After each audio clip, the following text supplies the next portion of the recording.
이 아스트라제네카 백신의 효용성과 관련된 문제인데요. 일단 김광립 식약처 처장의 이야기 들어보시죠. 사용상 주의사항에 65세 이상의 고령자에 대한 사용은 신중하게 결정해야 한다는 기재사항을 추가하기로 하였습니다. 의사가 고령자 백신 접종 시에 대상자의 상태에 따라 백신 접종으로 인한 유익성을 충분히 판단하여 결정하라는 의미입니다. 65세 이상 고령자에게 아스트라제네카 접종을 허용하되 의사가 신중히 판단하라는 설명도 덧붙인 겁니다. 과연 국민들은 어떻게 생각할까요? 이 아스트라제네카에 대해서. 코로나19 백신 접종 인식조사 결과를 보면 접종 시기와 순서를 미루고 싶다가 26.8%, 접종 거절할 것이다가 4.9%, 시기에 맞춰서 접종하겠다 45.3%, 빨리 접종하고 싶다 11.5%의 결과가 나왔는데 김영주 의원님, 네. 특히 고령자를 중심으로 아스트라제네카에 대한 불안감이 확산되고 있는데 26.8%가 좀 다음번에 맞겠다라는 반응을 보였습니다. 네.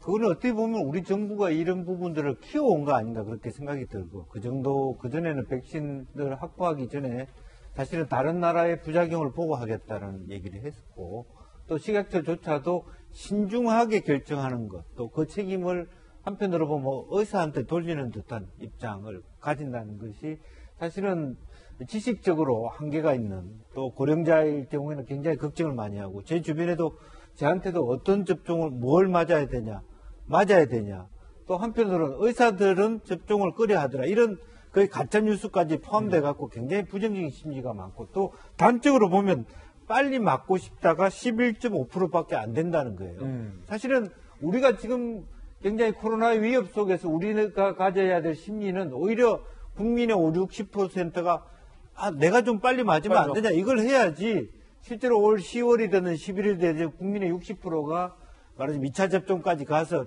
집단 면역의 과정으로 가야 되거든요. 그러니까 국가 전체가 우리나라가 코로나19 상황 속에서의 말하자면 11월 달 전까지는 국민의 60% 말하자면 한 3천만 명이 맞아가지고 집단 면역 체계에 가는 하나의 원대한 계획 속에서 발언 하나하나를 가져가야 되는데 정부조차도 신중하라는데 말하자면 전문가가 신중하라는데 그런 지식이 덜한 특히 고령자 입장에서 얼마나 두렵겠습니까? 예. 이제 이렇게 되면 문제가 어떻게 되냐면 양극화가 생긴다는 거죠. 최근에 내 개인적인 토론에 보면 돈 많은 사람들한테는 확실한 콜드 체인에 의한 말하자면 정확하게 영하 70도든 영하 10도든 그것이 여기까지 오늘까지 의사가 확정하는 백신을 맞고 싶다. 돈이 들더라도 이런 선택을 하게 된다는 거죠.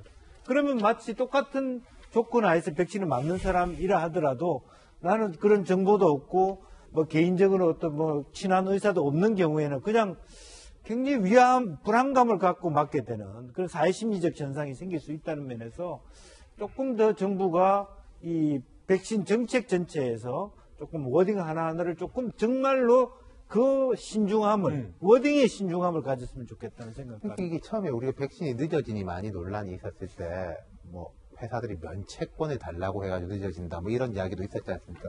이렇게 해버리면 이게 좀 문제 생기면 또 의사 책임 이렇게 되니까 더 늦어질 것 같아요. 이런 부분을 좀 명확하게 해주는 게 책임은 정부가 진다. 그렇게 가는 게 맞을 것 같습니다. 아니면 2주차는 아예 안 된다 그러든지요. 예, 저희들은 60초 광고 후에 돌아오겠습니다. 잠시 후에 뵙죠.